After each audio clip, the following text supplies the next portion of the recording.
Ni kweli. Kwanza kabisa nimefurahi kuona kwenye hotuba ya waziri mkuu bungeni mambo aliyozungumza, amezungumzia pamoja na swala la mafuta, na tumekuwa tukisikiliza kutoka kwa viongozi wanahusika na swala la nishati hasa ya mafuta, wakieleza kwamba tunayo akiba ya kutosha.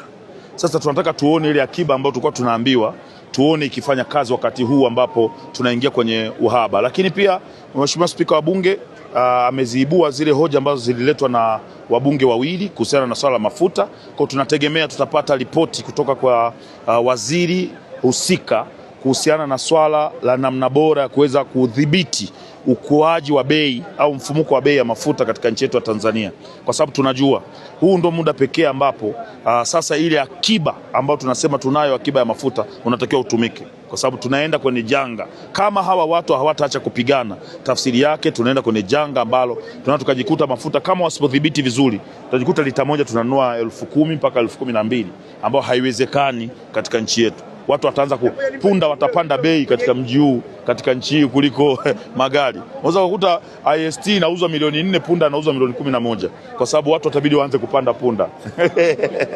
Kwa hiyo kama wabunge tunataka kuhakikisha serikali inadhibiti mfumuko wa bei ya mafuta katika nchi yetu ya Tanzania kwa kutumia kutumia akiba tulionayo, lakini pili kuwadhibiti wafanyabiashara wa mafuta, kwa sababu wao pia huwa wanatumiaga haya majanga kama sehemu yao ya wao kuweza kujitengenezea faida zaidi. Yes.